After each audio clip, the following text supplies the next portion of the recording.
गुरु के अमृत वाणी करत सुना के लिए हमारे विश्व गुरु जी साहब जी करवे अपन अमृत में वाणी सुने थे किरतार्थ करते साहेब बंदगी सतनाम साहेब बंदगी सतनाम। तो आज नेपाल में जनकपुर में इस मूल ज्ञान का प्रचार होने जा रहा है। बहुत बड़े भाग हैं उन जीवों के जो इस ज्ञान को अपने पूरे जीवन काल में एक बार भी सुन पाते हैं, और उससे भी बड़े भाग होते हैं उन जीवों के जो इसको थोड़ा सा भी समझ पाते हैं। क्योंकि सुनना आसान है, आए बैठे घंटा 2 घंटा सुन के चले गए, लेकिन इस ज्ञान को समझना ये बहुत मुश्किल है। जिस पर परमपिता परमात्मा की कृपा होती है, जिस पर मालिक की दया होती है, जिस पर मालिक की मोहर लगी होती है, केवल वही इस ज्ञान को समझ पाता है। बाकी कोई भी इस ज्ञान को नहीं समझ सकता। बड़े बड़े संत महात्मा, बड़े बड़े ऋषि मुनि नहीं समझ पाए, एक आम इंसान तो क्या समझ पाएगा। लेकिन जिसको ये समझ में आ गया, फिर उसे इस दुनिया का और कोई ज्ञान समझ में नहीं आता, फिर उसको और किसी ज्ञान में रस आ ही नहीं सकता। क्योंकि जन्मों जन्मों से जिस सत्य ज्ञान को पाने के लिए भटक रहा होता है, उसे वो चीज समझ में आ जाती है। सारे भ्रम, सारी भ्रांतियां खत्म हो जाती हैं, और मालिक का वो विवेकी हंस सत्य को प्राप्त करने के लिए तैयार हो जाता है। झूठ को त्याग देता है, सत्य को अपना लेता है। तो आज उसी मूल ज्ञान को अच्छे से समझना है, एक एक बात को अच्छे से विचार करना है, क्योंकि बार बार मौका नहीं मिलता। ये मौका बार बार नहीं मिलता कि आपको कोई समझाने वाला बार बार आके समझाएगा।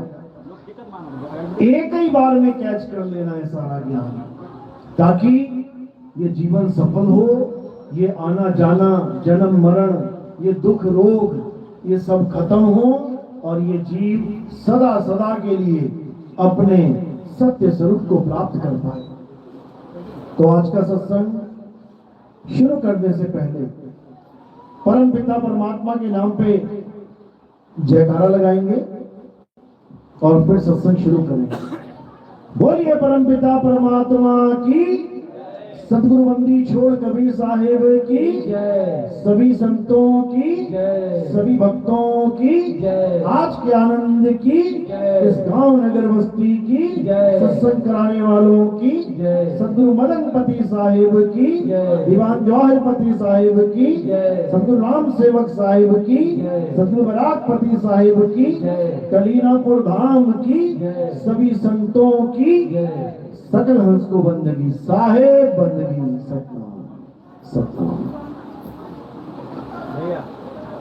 तो हमें सबसे पहले ये समझना है कि आखिर हमें जो इंसान जन्म मिला है, ये मिला क्यों है, कारण क्या है। सारी सृष्टि में आप देखिए, नजर घुमा के, कोई आपको गली में कुत्ता, बिल्ली, बकरा, बैल, गाय सब मिलेंगे आपको। घर में देखिए, छिपकली, मक्खी, मच्छर, खटमल, कॉकरोच सब मिलेंगे। आप कहीं भी देखिए, पानी में देखिए, मेंढक, मछली, घड़ियाल, मगरमच्छ सब मिलेंगे। आकाश की तरफ निगाह उठा के देखिए, तोता, मैना, बाज, कौवा सब मिलेंगे। सब 84 में भटक रहे हैं। लेकिन आप सोचो कि आपको इंसान जन्म मिला हुआ है, उन लोगों को 84 में भटकना पड़ रहा है, वो कुत्ता बिल्ली बने घूम रहे हैं, और आप एक इंसान बने हुए हो। कारण क्या है? कारण क्या है कि तुम एक इंसान हो और वो 84 में भटक रहे हैं। वो भी मालिक के जीव, आप भी मालिक के जीव, तो इतना भेदभाव क्यों भाई? उनको जानवर बना दिया, तुम्हें इंसान बना दिया। इतना भेदभाव क्यों किया? बिल्कुल नहीं किया। ये तुम्हें एक मौका दिया गया है। ऐसा नहीं कि वो जानवर थे और जानवर ही रहेंगे और जानवर ही हमेशा उनको जन्म लेना पड़ेगा। उनको भी इंसान जन्म मिला था। हमारी तुम्हारी तरह वो भी इस दुनिया में इंसान बन के आए थे। हमारी तुम्हारी तरह वो भी मंदिरों में, मस्जिदों में, गुरुद्वारों में गए थे। हमारी तुम्हारी तरह वो भी सत्संगों में गए, गुरु धारण किए, लेकिन विवेक ना होने के कारण वो सत्य को नहीं समझ पाए। विवेक ना होने के कारण वो सत्य को नहीं जान पाए कि आखिर इंसान जन्म मिला था तो क्यों मिला था। वो इस चीज को नहीं समझ पाए। वो सारा जीवन मंदिरों में बिता के चले गए, मस्जिदों में बिता के चले गए, गुरुद्वारों में, चर्च में बिता के चले गए। वो तरह तरह की पूजा साधना करके चले गए, लेकिन जो पाना था, जिसको जानना था, उसको नहीं जान पाए। अब ऐसी क्या चीज है जिसको नहीं जान पाए तो 84 में चले गए? वो क्या है? वो सत्य है। कि सत्य है क्या? सत्य होता क्या है? सारे धर्म आज सत्य की बात करते हैं। हिंदू भी कह रहा है ईश्वर सत्य है, सत्य ही शिव है, शिव ही सुंदर है। मुसलमान भी कह रहा है खुदा अल हक, अल्लाह अल हक यानी सत्य है। ईसाई भी कह रहा है गॉड इज ट्रुथ, परमेश्वर सत्य है। और सिख भी कह रहा है सत्य श्री अकाल यानी अकाल पुरख वाहिगुरु सत्य है। बोल तो चारों ने दिया, लेकिन क्या जान पाया कि आखिर सत्य होता क्या है? क्या समझ पाया सत्य कहते किसे हैं? केवल मुंह से सा और ता बोल देने से क्या सत्य की प्राप्ति हो जाती है? बिल्कुल नहीं। नाम तो बोल दिया सत्य, लेकिन उसका भेद नहीं जाना कि आखिर सत्य कहते किसे। जैसे प्यास लगने पे अगर कोई बोल दे पानी, तो क्या मेरे पानी बोलने पे मेरा गला गीला हो जाएगा? क्या किसी के पानी पानी बोलने पे उसका गला गीला हो जाएगा? उसकी प्यास बुझ जाएगी? कभी नहीं बुझेगी। पानी तो मात्र एक संकेत है कि उसे चाहिए क्या। जिसको प्यास लगी होती है वो क्या बोलता है मुझे, भैया पानी पिला दो, यानी उसने संकेत दे दिया कि मुझे चाहिए क्या। लेकिन सामने वाले को पता ही ना हो कि पानी कहते किसे हैं, तो क्या लाके देगा। हिंदुस्तान में, नेपाल में तो आप पानी समझ जाओगे। आप चीन में जाके बोलना भैया प्यास लगी है पानी दे दो। आप जापान में जाके बोलना मुझे पानी दे दो।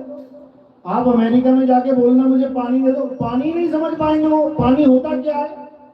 तुम प्यासे मर जाओगे पानी पानी करते, लेकिन उन्हें पता ही नहीं है पानी कहते किसे हैं, तो प्राप्ति कैसे होगी मेरे भाई। इसी प्रकार सारा कबीर पंथ सतनाम सतनाम करता गुजर गया। आज 600 साल हो गए कबीर साहब को आए संसार में। आज तक सब सतनाम सतनाम ही कर रहे हैं, लेकिन किसी से पूछो सतनाम होता क्या है, वहीं पे चुप्पी साध लेता है। सतनाम जपने में सब लगे हैं, जपो सतनाम जपो सतनाम। अब पूछो सतनाम होता क्या है, एक को भी नहीं पता सतनाम क्या होता है। तो कबीर साहब समझा रहे हैं कि सतनाम होता क्या है, जान लो। अरे सत्य नाम कोई नाम नहीं कि तुम इसको जप रहे हो सुबह से लेकर शाम तक। कह रहे हैं ये कोई मंत्र नहीं है, ये कोई भगवान का नाम नहीं है कि इसको जप लिया तो तुम्हारी मुक्ति हो जाएगी। अरे सत्य नाम कोई नाम नहीं, ये है आपन रूप, और जो जाने इस भेद को पावे आप स्वरूप। कहते सतनाम तुम्हारा स्वरूप है। सतनाम कोई नाम मंत्र नहीं है। समझ लो कि ब्राह्मणों ने राम राम जपवा दिया, मौलवियों ने अल्लाहू अल्लाहू जपवा दिया, सिखों ने वाहिगुरु वाहिगुरु जपवा दिया, और कबीरपंथियों ने सतनाम सतनाम जपवा दिया। फिर फर्क क्या रहा? वो भी जपते रहे, तुम भी जपते रहे। तो साहिब ने समझाया, अरे नाम है जप में, नाम है तप में, और ना एकांत निवास में, मोको कहां ढूंढे रे बंदे, मैं तो तेरे पास में। 600 साल हो गए भजन गाते हुए, लेकिन एक भी ऐसा गुरु नहीं जो नाम छुड़वा दे। जपाने में लगे हैं सारे। तो सतगुरु का लक्षण क्या है? जो नाम छुड़वा दे वो है सतगुरु, और जो नाम जपवा दे उसे गुरुआ कहते हैं। गुरुआ तो कहते हैं गुरुआ तो घर घर फिरे और कौड़ी केर 50, अपने रूप की खबर नहीं और शिष्य करण की आस। कहते हैं अपने रूप की खबर नहीं, यानी सतनाम का भेद नहीं पता उसे, और शिष्य करने की आस में लगा हुआ है कि सारी दुनिया मेरी चेले बन जाओ। माया की दौड़ है, केवल माया की वजह से। तो साहिब इसी को समझा रहे हैं कि जब तक तुम्हारे जीवन में ऐसा गुरु नहीं आ गया जो सारे नामों को छुड़वा दे, तब तक तुम्हारा कल्याण नहीं हो सकता। तो क्या कह रहे हैं? सोई गुरु पूरा कहावे, जो 2 अक्षर का भेद बतावे, एक छुड़ावे। क्या छुड़ावे? ये जितने भी नाम हैं, ये जितने भी भगवानों के, अल्लाह वाहिगुरु, जितने भी नाम है, किसने बनाए? इंसानों ने बनाए, अपनी अपनी भाषाओं में बनाए हैं। सबसे पहले अक्षर बनाए हैं, अ आ इ ई उ ऊ का खा गा चा छा टा ठा, ये सारे अक्षर बनाए। अक्षर बनाने के बाद इन्हीं अक्षरों के द्वारा जोड़ तोड़ करके सारे नाम बना लिए। कैसे बने सारे नाम? इन अक्षरों से। इसीलिए साहिब कह रहे हैं सोई गुरु पूरा कहाए, 2 अक्षर का भेद बताए। यानी एक अक्षर कौन से? जो इंसानों ने बनाए हैं, हिंदी के, पंजाबी के, उर्दू के, नेपाली के, अलग अलग भाषाओं के। और दूसरा अक्षर कौन सा है? वो आत्म अक्षर, वो आत्म स्वरूप, जिसको कोई बना नहीं सकता, जिसे कोई मिटा नहीं सकता। गीता में क्या बोला? ये अर्जुन, ये आत्मा अजन्मा है, नित्य है, शाश्वत है, पुरातन है। ये आत्मा ही सत्य सनातन है। इस आत्मा का ना तो कभी जन्म होता है और ना ही इस आत्मा की कभी मृत्यु होती है। ये है वो अक्षर जो हमें जानना है, जिसके लिए बोला गया है कलयुग में एक नाम आधारा, सिमर सिमर नर उतरो पारा। समझो, यानी कि ये है वो अक्षर जिसके द्वारा सारे नाम, सारे भगवानों के, अल्लाह वाहिगुरु के नाम बोले जा रहे हैं। उस आत्मा की वजह से अगर आत्मा ना हो तो कौन सा नाम बोल पाओगे? एक भी नाम नहीं बोल सकते। आत्मा ना हो तो तुम अपना नाम नहीं बोल सकते, अपने घर वालों का नाम नहीं बोल सकते। कोई तुम्हें पूछे क्या धर्म है तुम्हारा, धर्म का नाम नहीं बोल सकते। पड़े हुए लाश की तरह क्या बोलोगे? तो इसी को कबीर साहब समझा रहे हैं कि ऐसे गुरु की शरण में जाओ जो तुम्हें ये ज्ञान समझाए कि अक्षरों को नहीं, आत्मा को ध्याना है। आत्मा को, अक्षरों का क्या है? आज है कल नहीं है, बनाए मिटा दिए। ये तो 52 अक्षर का खेल है सारा। ये जीभ से, होंठ से, कंठ से जितने मर्जी 52 अक्षर के नाम बनाते रहो, सुबह से लेकर शाम तक बनाते रहो, इससे कुछ होने वाला नहीं है। तो साहिब समझा रहे हैं कि एक छुड़ाए, ये अक्षरों को छुड़वा दे, कोई नाम नहीं जपना। एक लखाए, आत्म स्वरूप का लखाव करा दे, उसी को याद करना है, उसी को याद करना है। गीता में उसी की महिमा गाई गई है। स्वयं भगवान श्री कृष्ण गीता में आत्मा की जय जयकार कर रहे हैं। आत्मा के लिए ये सारे वचन बोल रहे हैं, अजन्मा है, नित्य है, शाश्वत है, लेकिन लोग इसको जान ही नहीं पाते। लोग सोचते हैं शायद भगवान कृष्ण जी की पूजा करनी है, शायद राम जी की पूजा करनी है, शायद हनुमान जी की पूजा करनी है। ये कभी नहीं सोच पाते कि आत्म देव की पूजा करनी है। जिस आत्मा की वजह से आप और हम चल रहे हैं, जिस आत्मा की वजह से राम जी, श्याम जी, हनुमान जी चल रहे हैं, जिस आत्मा की वजह से हिंदू, मुस्लिम, सिख, ईसाई सब चल फिर रहे हैं, खा रहे हैं, पी रहे हैं, उस आत्मा को जानना है जो सब में विराजमान है। सब में घट घट मेरा साइया और सुनी सेज न कोय, बलिहारी व घट की जिस घट परगट होए। यानी वो एक ऐसी वस्तु है जो हम सब के घटों में विराजमान है, लेकिन हम उस वस्तु को नहीं जान पाते और हम केवल इन शरीरों को पूछते रह जाते हैं। समझो बात को। यानी पीना है पानी, लेकिन पकड़ के बैठ गए घड़े को। साहिब समझा रहे हैं, कबीर कुआं एक है और पानी भरे अनेक, बर्तन सबके न्यारे न्यारे और पानी सब में एक। ये बर्तन न्यारे न्यारे बैठे हैं। मिट्टी का घड़ा होता है ना, ये देखो किसका बना हुआ है घड़ा, ये सब मिट्टी के घड़े हैं। कहां मिल जाएंगे एक दिन? मिट्टी में ही मिल जाएंगे। जिसका घड़ा फूटता जाएगा मिट्टी में मिलता जाएगा। लेकिन कौन है जो मिट्टी में नहीं मिल सकता? वो क्या है जो मिट्टी में नहीं मिलता? वो है आत्मा। वो कभी मिट्टी में नहीं मिलती। वो अजन्मा है, नित्य है, शाश्वत है। लेकिन हमें उसका ज्ञान ना होने के कारण, यानी पानी के बारे में ना पता होने के कारण, हम मटकों को पकड़ के बैठ जाते हैं। हम इन घड़ों को पकड़ लेते हैं। किसी ने सतयुग वाले घड़े को पकड़ लिया, किसी ने त्रेता युग वाले घड़े को पकड़ लिया, किसी ने द्वापर युग वाले को घड़े को पकड़ लिया और कोई कलयुग वाले घड़ों को पकड़ के बैठ गया। जबकि पानी सतयुग में भी वही था, त्रेता में भी वही था, द्वापर में भी वही था और कलयुग में भी वही है। तो उसको पकड़ो जो सदा सदा एक है। जो घड़े बार बार बदल जाएं, उन घड़ों को क्या पकड़ना? वो आज है कल फूट जाएगा। उसको पकड़ो जो सदा सदा रहेगा। वो आत्मा है। बाबा नानक समझा रहे हैं, कह रहे हैं, नानक एक को सिमरिए जो जल थल रहा समाए, और वही को क्यों सिमरिए जो जम्मे और मर जाए। कह रहे हैं उस पानी को पकड़ जो सदा सदा रहेगा।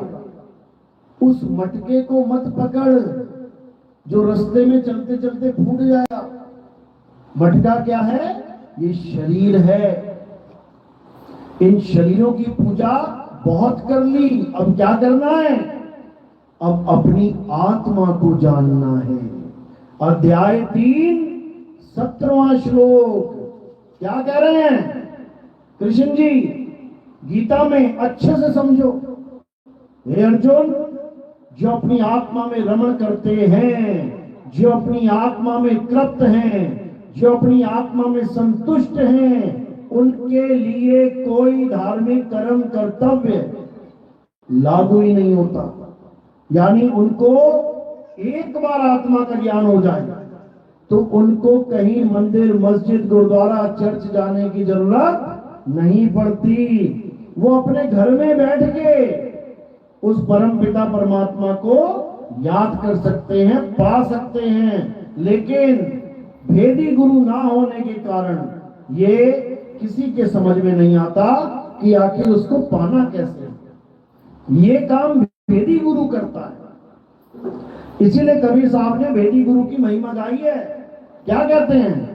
अरे वस्तु कहीं ढूंढे कहीं और कैसे लागे हाथ, गुप्त वस्तु तब मिले भेदी लीजे साथ, और भेदी लीना साथ में दीनी वस्तु लखाए और कोटि जन्म का पंथ था, पल में पहुंचा जाए।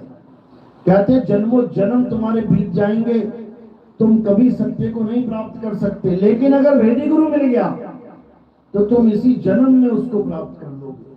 तुम्हारा ये आना जाना खत्म हो जाएगा, ये बार बार पैदा होना, बार बार मरना, ये खेल ही खत्म हो जाएगा। लेकिन कब? जब तुम्हारे जीवन में कोई भेदी गुरु यानी तत्वदर्शी संत आएगा। तत्वदर्शी संत क्या होता है? अच्छे से समझ लो। ये गीता में अध्याय 4 34वें श्लोक में इसका जिक्र किया गया है।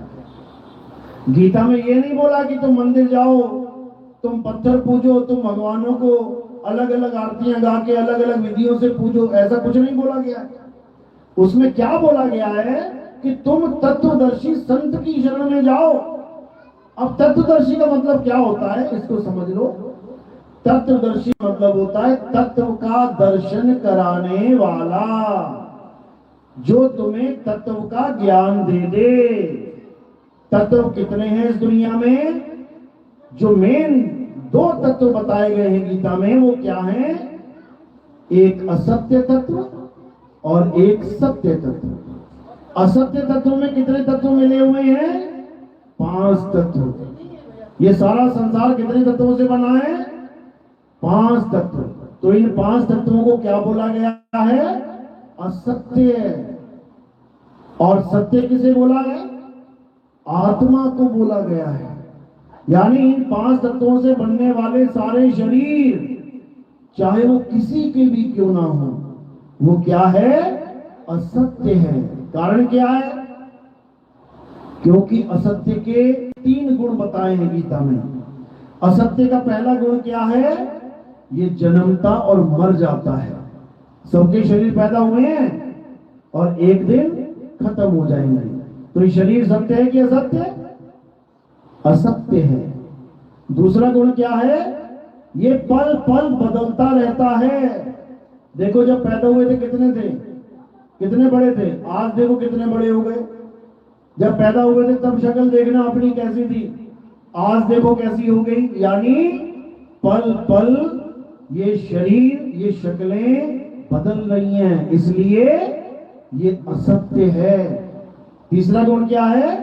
ये सदा एक सा नहीं रहता, ये बदल जाता है। अब कोई कहेगा कि एक मेज पड़ी है, ये तो बदल नहीं रही, वैसी की वैसी है। या ये पंखा रखा है यहाँ पे, ये तो नहीं बदल रहा है, वैसा का वैसा ही है। ये हमें लग रहा है कि वैसा का वैसा ही है, ये भी पल पल बदल रहा है। तुम्हारे घर में जो मेज है, तुम्हारे घर में बेड है, देखने में तुम्हें रोज लगेगा हाँ वैसा ही है जैसा कल था, वैसा ही है जैसा कल था। लेकिन देखते देखते देखते वो कब पुराना हो जाएगा, कब उसका रंग उतर जाएगा, कब उसमें दीमक लग जाएगी, कब वो खराब होने लग जाएगा, कब वो गलने लग जाएगा, तुम खुद ही देख लेना। यानी वो एक जगह पड़ा हुआ भी, एक जैसा दिखता हुआ भी सदा एक सा नहीं रह सकता, इसलिए वो असत्य है। तो सत्य क्या है? हे अर्जुन, इस दुनिया में सत्य केवल एक है, और वो क्या है? आत्मा ही सत्य है। आत्मा का ना तो कभी जन्म होता है, ना ही कभी मृत्यु होती है।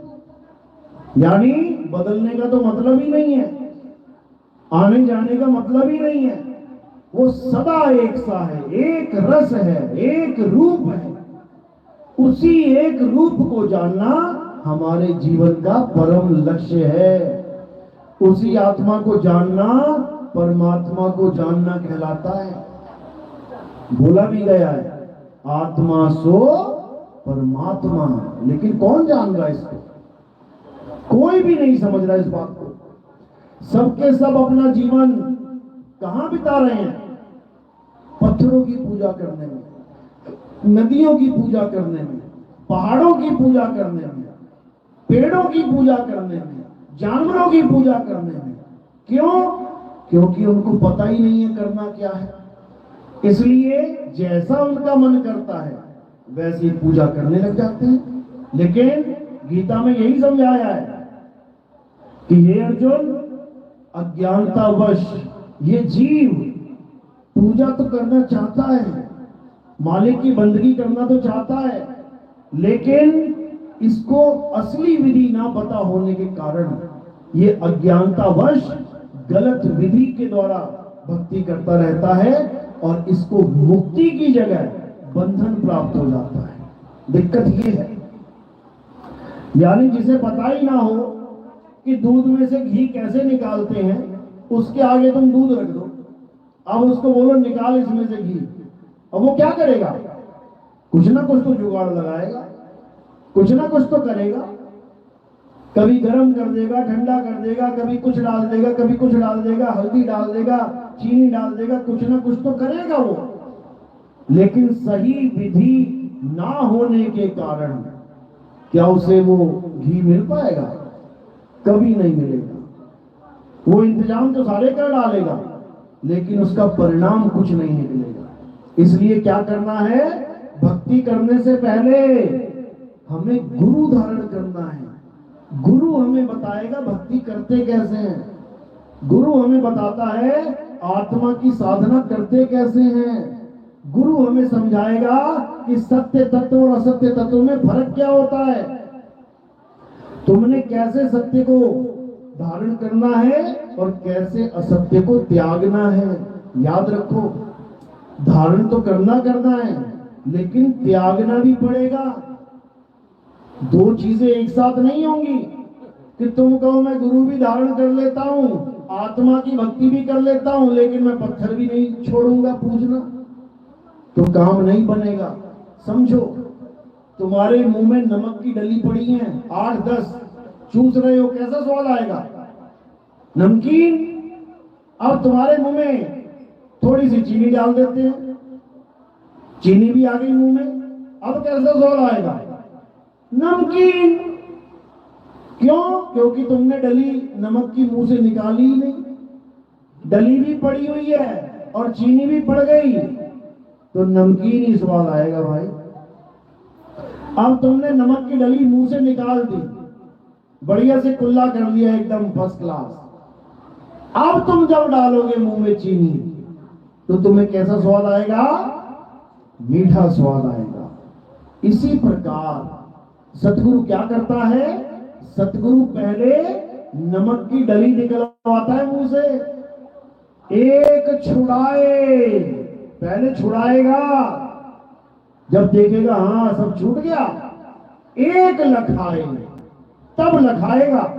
अब पता लगा चेला 6 महीना हो गया अभी तक नमक की डली मुंह में लेके बैठा है, तो भैया ऐसे बात नहीं बनेगी। इसलिए मूल ज्ञान की दीक्षा बहुत बाद में दी जाती है, पहले शुरुआत करवा दी जाती है कि चलो ठीक है शुरुआत कर, अगर टिक गया तो अगली दीक्षा हो जाएगी, नहीं टिका तो वैसे भी 84 में जा ही रहा था, फिर चला जाएगा, कोई बड़ी बात नहीं है। तो इसीलिए कबीर साहब ने बिल्कुल स्पष्ट समझा दिया कि सतगुरु ऐसा चाहिए जैसा सूप सुहाए और सार सार तो गही रहे, थोथा दे उड़ाए। अब इन लोगों से बस इतना पूछ लो थोथा है क्या। अब गुरुओं से बस ये पूछना है तुमने कि गुरुजी थोथा होता क्या है। उड़ाएंगे तो बाद में, उड़ाएंगे तो बाद में, पहले हमें ये बता दो थोथा कहते किसे हैं। बता नहीं पाएगा कोई, कारण क्योंकि थोथे का पता ही नहीं है कि थोथा क्या है, थोथे को ही सत्य मान के बैठे हैं। तो कबीर साहब समझा रहे हैं थोथा क्या है, एक ही भजन में बताते हैं वो सारा थोथा। कहते हैं मोको कहां ढूंढे रे बंदे, मैं तो तेरे पास में, ना मंदिर में, ना मस्जिद में, ना काबे कैलाश में, ना मैं जप में, ना मैं तप में, ना एकांत निवास में। बिल्कुल क्लियर कर रहे हैं साहब कि जहां पर मैं ना कर रहा हूं वहां जाने की जरूरत नहीं है। ठीक है पहले जाते थे, अच्छी बात है, क्योंकि कुछ नहीं से कुछ वाला, लेकिन अब समझ में आ गई बात, तो अब सत्य को धारण करना है। तो कह रहे नहीं प्राण में, नहीं पिंड में, ना ब्रह्मांड आकाश में, ना मैं त्रिकुटी भंवर गुफा में, नहीं श्वासों की श्वास में। करे खोजी होए तुरंत मिल जाऊं, एक पल की तलाश में। और कहत कबीर सुनो भाई साधो, मैं तो हूं विश्वास में। कहते जब गुरु मिल गया, भेद समझा दिया, अब क्या करना है? अब विश्वास करना है, अंधविश्वास नहीं करना। कि कोई कहे मैं भी विश्वास करता हूं भगवान पे। अच्छा, किसकी पूजा करता है? मैं पत्थर की पूजा करता हूं पूरे विश्वास से। ये विश्वास नहीं है, अंधविश्वास है। कारण क्या है? कारण ये है कि जो पत्थर की मूर्ति अपने ही मंदिर के गल्ले की रक्षा नहीं कर सकती। देखो अखबारों में, मंदिर का गल्ला तोड़ दिया चोरों ने, पैसा चोरी करके ले गए, भगवान सामने आशीर्वाद देते रह गए।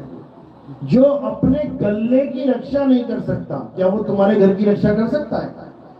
तुम्हारे सबके घरों में मंदिर बना होगा, रोज पूजा करते हो, लेकिन जब घर से बाहर निकलते हो तो क्या करके निकलते हो?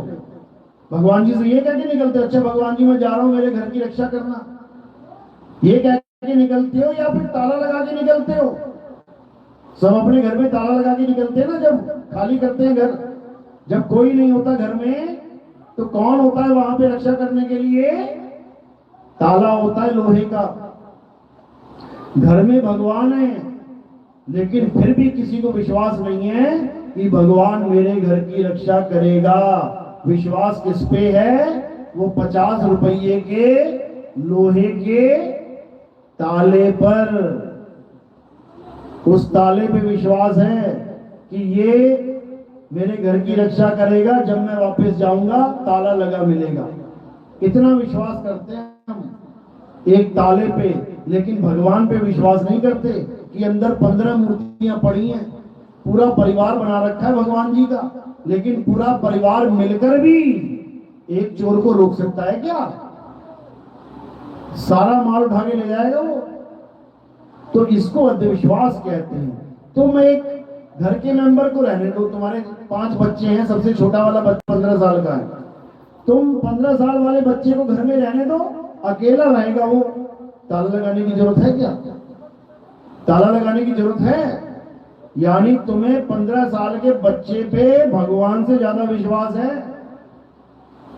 भगवान से ज्यादा विश्वास 15 साल के बच्चे पे कर लोगे। घर में बैठा है तो ताला लगा के नहीं जाओगे, और घर में कोई ना हो, केवल भगवान जी हो, ताला लगा के जाओगे। समझो बात को। इसका मतलब क्या है कि तुम्हें किस पे भरोसा है? तुम्हें आत्मा पे भरोसा है। उस 15 साल के बच्चे में आत्मा है कि नहीं है? इसलिए भरोसा है। और उसी 15 साल के बच्चे की फोटो लगी होती दीवार पे तो क्या करोगे? तब भी ताला लगा के जाना पड़ेगा भाई। तो कहने का मतलब विश्वास करो, अंधविश्वास मत करो। विश्वास किस पे करना है? आत्मा पे विश्वास करो। आत्मा ही है जो सबकी रक्षा कर रही है, जो सबका भरण पोषण कर रही है। आत्मा ही है जो सबके काम चला रही है। सबके खेतों में काम हो रहा है किसकी वजह से? आत्मा की वजह से। आत्मा ने शरीर छोड़ दिया, वहीं खेत में ढेरी हो जाओगे, वहीं मिट्टी में मिट्टी हो जाओगे। तो जो कुछ भी इस संसार में है आत्मा की वजह से है।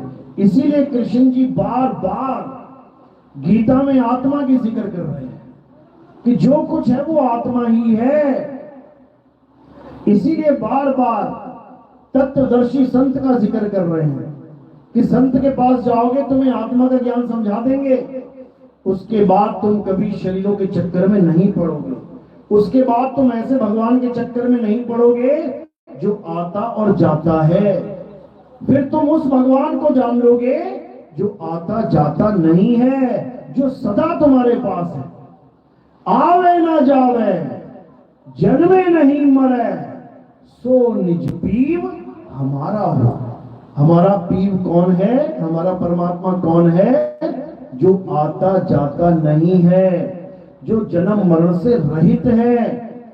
उसको जानना है, उसको पाना है। तो कबीर साहब भी यही समझा रहे हैं और गीता में भी यही समझाया गया है। और आप देखोगे बड़े बड़े महापुरुषों के ग्रंथों में यही बात बोली गई है, लेकिन किसी के समझ में क्यों नहीं आ रही? क्योंकि उनके जीवन में कोई भेदी सतगुरु नहीं है, कोई ये बात समझाने वाला ही नहीं है कि गीता में लिखा क्या है। गीता पढ़ा के कृष्ण जी की पूजा कराने वाले तो बहुत हैं, लेकिन गीता पढ़ा के कृष्ण जी की पूजा छुड़ाने वाला कोई नहीं है। यानी शरीर की पूजा छुड़ा के आत्मा की पूजा में लगाना है जीव को, तब उसका कल्याण होगा। इसीलिए कृष्ण जी बार बार कह रहे हैं, हे अर्जुन, जो अपनी आत्मा में रमण करता है, आत्मा में कैसे रमण करेंगे भाई? आत्मा में कैसे रमण करेंगे जब आत्मा का ज्ञान ही नहीं होगा? इसलिए सबसे पहले आत्मा का ज्ञान प्राप्त करना है। हे अर्जुन, गुरु की शरण में जाके दंडवत प्रणाम करके हर प्रकार के छल कपट को त्याग के तुम ऐसे गुरु की शरण में जाओ जिसको तत्व का ज्ञान है। वो तुम्हें ऐसा ज्ञान देगा जिसको एक बार प्राप्त करने के बाद तुम कभी अज्ञान को प्राप्त नहीं कर पाओगे। बिल्कुल क्लियर बता रखा है, लेकिन किसी के समझ में नहीं आ रहा। सब वही पुरानी रीति रिवाजों में लगे पड़े हैं। कृष्ण जी कह कह के चले गए कि आत्मज्ञानी बनो, आत्मज्ञानी बनो। कबीर साहब कह कह के चले गए, जल में मीन प्यासी मोहे देखत आवे हासी, आत्म ज्ञान बिना नर भटके, कभी काबा कभी काशी। ना तो कृष्ण जी की बात हमारे पल्ले पड़ी और ना ही कबीर साहब की बात हमारे पल्ले पड़ी, तो कल्याण कैसे होगा? कभी नहीं होगा। हम मूर्ति को भगवान मानते हैं, क्यों मान लेते हैं? क्योंकि कहते हैं उसमें प्राण प्रतिष्ठा पड़ गई है। एक तरफ हमारे ग्रंथ समझा रहे हैं कि कण कण में भगवान है, ऐसी कोई जगह है नहीं जहां भगवान नहीं है, और उन्हीं कणों को मिला के जब मूर्ति बनाते हैं तब उसमें प्राण डालने की जरूरत पड़ जाती है। बताओ, अरे कण कण में भगवान है तो मूर्ति में भी भगवान पहले से ही है, उसमें नया भगवान डालोगे क्या? ये सब अज्ञानता की वजह से होता है। प्राण डालना केवल मालिक के हाथ में है। प्राण किसी मंत्रों के बोलने से नहीं डाला जाता।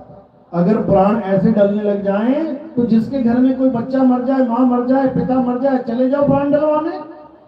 प्राणों की तो कमी हुई है, प्राण पखेरु तो ही उड़े हैं, दोबारा प्राण डलवा लो, लेकिन नहीं डलेंगे, फिर अंतिम संस्कार करवाना पड़ेगा उसका। तो समझो, जिसमें प्राण पहले से थे उसमें दोबारा प्राण नहीं डल पा रहा है, तो जिसमें प्राण थे ही नहीं उसमें प्राण कौन डाल देगा? समझो बात को, किसी का विरोध नहीं है, ये आत्मज्ञान का तर्क है, ये आत्मज्ञान की कसौटी है, ये कसौटी है।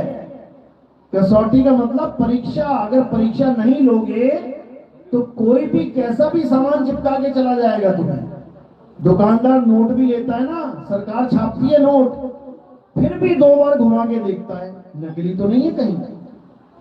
कोई सामान लेने जाओ, कुछ भी लेने जाओ, सब्जी लेने जाओ, उठा के 2 बार देखोगे घुमा घुमा के, खराब तो नहीं है कहीं।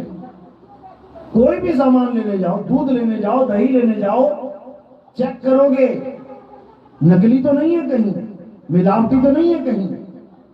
हर चीज चेक कर रहे हो, लेकिन जो असली चीज है चेक करने वाली, वहां पे मात खा जाते हैं। तो इसी को कबीर साहब कह रहे हैं शब्द बिना सूरत आंधरी, और कहो कहां को जाए, द्वार ना पावे शब्द का, फिर भटका खाए। कह रहे हैं जिसकी परख करनी है शब्द की, उसकी कोई परख कर नहीं रहा, और जो छोटा मोटा दुनियावी सामान है उसको खूब चेक कर करके लेके आ रहे हैं दुनिया में घर पे। बताओ, तो साहिब समझा रहे हैं कि शब्द की परख करो। शब्द की परख करोगे तो इनाम में क्या मिलेगा? मुक्ति मिलेगी। समझा रहे हैं साहिब, कह रहे गुरु मेरे सभी बड़े, अपनी अपनी ठौर, शब्द विवेकी पारखी, सो माथे का मोर। कि ठीक है गुरु सब बड़े हैं, जितना ज्ञान है उनको दे रहे हैं, लेकिन अपनी अपनी ठौर ये मत समझ लेना कि सारे गुरु एक सा ज्ञान दे रहे हैं, बिल्कुल नहीं।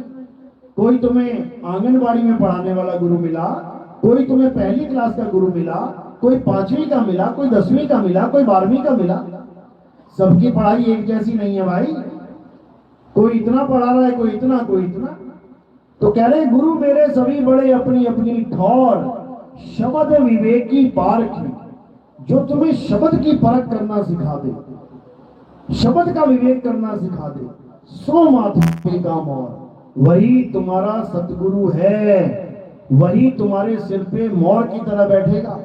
बाकी गुरु को भी नमस्कार है, बंदगी सबको है, लेकिन सतगुरु की उपाधि ये सबके लिए नहीं होती है। सतगुरु कौन है? सतगुरु सोई सतनाम बतावे, और बाकी गुरु कोई काम न आवे। गुरु तो बना लिया, जगत में कहने लायक हो गए कि हम निगुरा नहीं है भाई, हम सगुरा हैं, लेकिन तुम्हारी मुक्ति वो नहीं होने वाली। केवल गुरु धारण किया है तो मुक्ति नहीं होगी, सतगुरु धारण किया है तो 101% मुक्ति होगी, कोई रोकने वाला नहीं है। इसलिए कबीर साहब ने सतगुरु की महिमा गाई है कि सतगुरु करो, सतगुरु करो। सतगुरु का भेद क्या है? सतगुरु यानी पूरे गुरु का लक्षण क्या है? तो कह रहे सोई गुरु पूरा कहावे, जो 2 अक्षर का भेद बतावे। 2 अक्षर जपावे नहीं, 2 अक्षर जपाने वाले बहुत बैठे हैं। 2 अक्षर का भेद बतावे, एक छुड़ावे, उसमें से एक छुड़ाए और एक लखावे, एक का लखाव कराए, तब कल्याण होगा, नहीं तो नहीं होगा। नहीं तो इन्हीं तंत्रों मंत्रों जंत्रों में उलझ के जीवन बर्बाद करके चले जाओगे, और जैसे ही ये अनमोल जन्म खत्म होगा, उसके बाद ऐसे दर्दनाक, ऐसे भयानक शरीर मिलने वाले हैं, आप सोच भी नहीं सकते। हिरण बन के शेरों के बीच में फंसोगे, जिंदा बोटी बोटी चबा जाएंगे, तुम सोच भी नहीं सकते कितना कष्ट होने वाला है। अभी नहीं समझ में आ रहा है, क्यों? अभी तो बढ़िया पैंट कमीज पहन के बैठे हैं।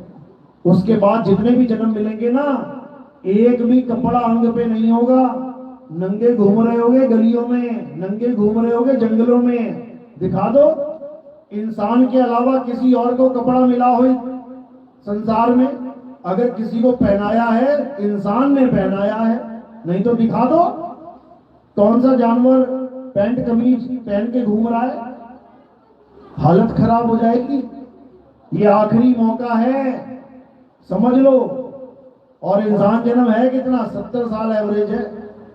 70 साल में एवरेज मान लो कि निकल ही जाना है यहां से। कोई कोई होगा जो 80-90 जिएगा, नहीं तो देख लो अपने रिश्तेदारों में, अपने आस पड़ोस में कितनी कितनी उम्र में निकल गए लोग। 70 तो मैंने ज्यादा बता दिया है। आजकल तो हार्ट अटैक 36-36 साल के, 25-25 साल के, 18-18 साल के बच्चों को हो रहे हैं। 70 तो मैंने बहुत दूर बता दिया। तो जो एवरेज बताया है 70 साल, उसमें से अपनी उम्रें माइनस कर लो। 60 साल वाला बस 10 साल का और खेल है उसका, 65 साल वाला 5 साल का और खेल उसका, 59-60 वाला तो समझ लो बस कबर में टांगे लटकी हैं, कभी भी निकल सकता है। इससे पहले कि ये जन्म खत्म हो जाए, अपना लक्ष्य प्राप्त कर लो। क्या लक्ष्य है? किसी भगवान की पूजा, किसी मंत्र साधना, जंत्र साधना लक्ष्य नहीं है हमारा। हमारा लक्ष्य है आत्म ज्ञान प्राप्त करना, और वो लक्ष्य अभी पूरा करने का समय है। बिना लक्ष्य पूरा करे चले गए तो कोई पूछने वाला नहीं है कि बाबा जी क्या हाल है। जलाने वाले सब मिल जाएंगे, उसी वक्त उठा के रख देंगे आग के ऊपर, चिता के ऊपर। उसके बाद जन्मों जन्म ऐसे ऐसे जन्मों में जाना पड़ेगा कि तुम सोच भी नहीं सकते, समझ लो। और ये कष्ट सबको भोगना पड़ेगा। ऐसा नहीं है कि तुम कोई बहुत बड़े आदमी हो इसलिए तुम यहाँ बैठे और वो कुत्ता बिल्ली बकरा बहुत बेकार आदमी था वहां चला गया। सबका नंबर लगता है, सबको इंसान बनना पड़ता है, फिर सबको 84 में जाना पड़ता है। याद रखो, 84 से निकल के इंसान जन्म में आए हो और इंसान जन्म से 84 में जाओगे। तो कह रहे लख 84 भटक के, अरे पौपे अटके आए, अब की पासा ना पड़ा, तो फिर 84 जाए। इसलिए 84 में जाने से पहले अच्छे से समझ लो कि करना क्या है। आत्मा को प्राप्त करना है। आत्मा के अलावा किसी की तरफ तुम्हारी श्रद्धा नहीं होनी चाहिए, क्योंकि दो ही तत्व हैं, एक सत्य और एक असत्य। असत्य क्या है? ये सारा संसार असत्य है। संसार में दिखने वाली हर चीज असत्य है, और सत्य क्या है? आत्मा ही सत्य है। तो आत्मा के अलावा तुमने किसी और का ध्यान धर लिया तो समझ लो कि तुमने असत्य को धारण कर लिया। इसलिए केवल और केवल आत्म ज्ञान को प्राप्त करो। में विराम देते हैं और मालिक से अरदास करते हैं कि आज पहला सत्संग इस गांव में हुआ है। अरदास करते हैं कि ये गांव में बहुत से जीव जागे, बहुत से जीवों को ये मालिक का मूल ज्ञान समझ में आए। इसी अरदास के साथ वाणी को विराम देते हैं और अब आरती का समय है। हमारे यहाँ आरती किसकी होती है समझ लो। हमारे यहाँ किसी भी जड़ मूर्ति की, फोटो की, कैलेंडर की आरती नहीं होती है। हमारे यहाँ किसकी आरती होती है? हमारे यहाँ आत्मदेव की आरती होती है। हमारे यहाँ आत्मा की आरती होती है। हमारे यहाँ जीवित गुरु की आरती होती है। गुरु के शरीर में जो आत्मा विराजमान है और जो ज्ञान दे रही है, उस आत्मा की आरती होती है। गलती से भी कोई इसको शरीर की आरती ना समझे। शरीर तो एक माध्यम है, आत्मा ही सबको जगाने वाला है। तो इसलिए अब आरती होगी, तो आरती कैसे करनी है समझ लो। एक एक करके आएंगे, थोड़े से फूल उठा के मेरे सिर के ऊपर रखेंगे। सिर के ऊपर क्यों रखे? क्योंकि पैर से लेके सिर की चोटी तक ये क्या दिख रहा है? नाशवान शरीर। तो हमने फूल कहां चढ़ाए? नाशवान शरीर से परे। तो ये कहां चले गए? ये आत्मदेव को समर्पित हो जाते हैं, ये गुरु को समर्पित हो जाते हैं। तो ऐसे ही आरती करनी है। कोई प्रचार प्रसार में योगदान करना चाहेगा तो उसका स्थान कहाँ है? उसका स्थान संतों के चरणों में है। यानी फूलों को सबसे ऊपर और सेवा को सबसे नीचे रखना है। तो इसी वाणी के साथ मैं अब विराम देता हूं और अब आरती होगी। आरती गाएंगे और एक एक करके पहले खड़े हो जाएंगे सारे। आरती में सबने खड़े हो जाना है और जो भी आना चाहता है आरती में वो आएगा और आरती करके नीचे चल जाएगा। साहेब की सतनाम और करीब बैठा जा। किनको इस सुनलिए तो शंका है कि कौन हम प्रश्न पूछी जे हमरा शंका है, ये चीज केना है, किनको लागल है तो मैं के लेकर जाओ। हरिहर भैया जा रहा है।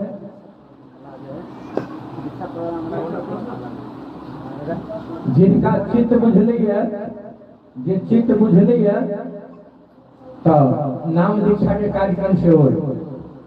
हेलो, चित्त बुझ गए तो नाम दीक्षा के कार्यक्रम से हो। अगर चित्त नहीं बुझल, कोनो शंका है तो प्रश्न कर सके छी। प्रश्न कर सके छी। माइक लेकर जा रहा है, हाथ उठाए ओए माइक लेकर। साहेब उनकी सतनाम सब कोई सुन ली, गुरुदेव के प्रवचन सुन ली, वाणी सुन ली, विश्वास करे छी अहाँ सब बढ़िया से सुन लिए, बुझ लिए। लेकिन केकरो मन में केहू न किसी की दुविधा हो, तेरा कहे छी कि दुविधा में दोनों गए माया मिली न राम। तो दुविधा में रह के मन में के प्रश्न कोनो बात के शंका है जो के पूछ सके छी। हाथ उठाओ या माइक लगाओ। केकरो मन में प्रश्न है मंच पर या मंच से बाहर? केकरो मन में प्रश्न है पूछ के चाहे छी, कोनो शंका है मन में? साहब कमल साहब एकदम ठीक है, ठीक है। हम लोगों को नेपाल में जब ये कबीर पंथाई का शुरुआत हुआ तो भारत के कुरथलिया जगह से कौचरी सरकार के वहाँ कबीर पंथाई का शुरुआत हुआ। जब कोचनी सरकार हमारे नेपाल में पूरा राज्य में छिड़ियाया है ये पंथ का, तो वहां पर आरती नहीं हो रहा है। और अभी के समय में कोचनी का जो शिष्य सब जो है अलग अलग हो गया है, वो भी आरती करते हैं। कोई कहते हैं काशी में आरती होता है, तो कोई कहते हैं बनारस में आरती होता है। तो ये तो हम लोग का जो गुरु महाराज पहले के थे वो आरती नहीं कर रहे थे, लेकिन अभी के गुरु महाराज तो आरती करवा रहा है। उसी के बारे में हम लोग का शंका आ रहा है। तो हम लोग तो ये कहना चाहेंगे कि हम कोचनी सरकार के शिष्य हैं, हम लोग आरती नहीं करते हैं और कभी नहीं कराएंगे या नहीं करेंगे।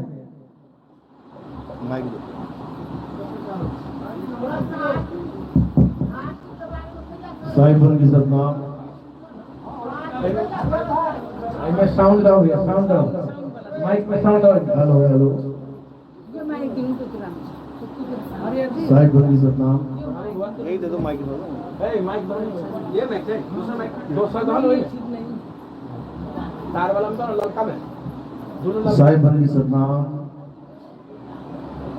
पहले तो ये समझ लो कि आपको किसी भी गुरुजी से ज्ञान मिला है, अच्छी बात है। कोई आया भारत से और आपको अच्छे से ज्ञान समझा के चला गया। अगर उन्होंने आरती का प्रावधान आपको नहीं बताया तो इसका मतलब साफ है कि उन्होंने आपको पूरा ज्ञान दिया ही नहीं। बिना आरती के कबीर पंथ में ज्ञान पूर्ण होता ही नहीं है। और आरती हम सतनाम की गाते हैं, आप भजन भी सुनोगे, आरती सतनाम की कीजिए। अब उन्होंने तुम्हें सतनाम अगर बताया ही नहीं तो वो आरती करवाएंगे तो करवाएं किसकी? बहुत अच्छी बात है। अगर उन्होंने आरती नहीं बताई है इसका मतलब उन्होंने सतनाम भी नहीं बताया है। क्योंकि कबीर साहब के पंथ में आरती अगर होती है तो केवल सतनाम की ही होती है, और जो सतनाम नहीं है तो आरती भी नहीं होगी। क्योंकि आरती किसी मुर्दा की होती ही नहीं है, आरती असत्य की होती ही नहीं है। आरती केवल सतनाम की होती है। सतनाम क्या होता है मैंने अभी समझाया था।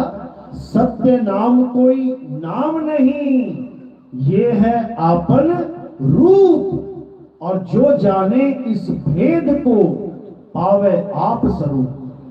तो पहले तो ये समझ लो कि स्वरूप की आरती होती है जिसको सतनाम कहते हैं, और बिना स्वरूप की आरती के ये ज्ञान पूर्ण नहीं होता है। आरती का मतलब क्या होता है ये समझ लो। आरती का मतलब होता है आ और रत जा। रतना का मतलब होता है रम जाना। आ रत यानी आ, अब किसको बोलेंगे आ? जो कहीं गया हुआ हो उसी को न कहेंगे भैया आना जरा इधर। यानी कोई गया हुआ है उसको बुलाया जा रहा है आ और रत जा। अब गया कौन है? कौन गया हुआ है? ये जो तुम्हारी सुरता है ना, सूरत, ये गई हुई है। कहां गई हुई है? ये तीन लोग में घूमने गई हुई है, ये भटकने गई हुई है। इसी को कबीर साहब कह रहे हैं, सूरत फंसी संसार में और तासे पड़ गई दूर, सूरत बांध स्थिर करो आठों पहर हुजूर। जो तुम्हारी सूरत भटकने गई हुई है उसी को बुला के रत करवाना है। लेकिन किसमें? अपने स्वरूप में। गुरु क्या देता है तुम्हें? गुरु अपना स्वरूप देता है तुम्हें। गुरु मंत्र नहीं देता, क्या देता है? अपना स्वरूप। इसीलिए बोला गया है गुरु को कीजिए दंडवत और कोटि कोटि प्रणाम, कीट न जाने भृंग को गुरु कर ले आप समान। यानी गुरु ने क्या दे दिया अपने चेले को जो दोनों समान हो गए? गुरु ने उसे अपना स्वरूप दे दिया, यानी अपना स्वरूप ज्ञान दे दिया, उसने सतनाम दे दिया। अब इसी सतनाम की आरती होती है। इसको कोई शरीर की आरती ना समझे। साहिब बने की सतनाम। साहिब और कोई किनको हाँ तो मैं तो मन प्रसन्न कोनो विषय में हुए कोई कोई बात नहीं, आरती के बाद पूछ लेंगे। आरती के बाद। अच्छा प्रश्न आपकी बात ले आरती आरती के बाद खुला समय है, जितना मर्जी पूछ लो। है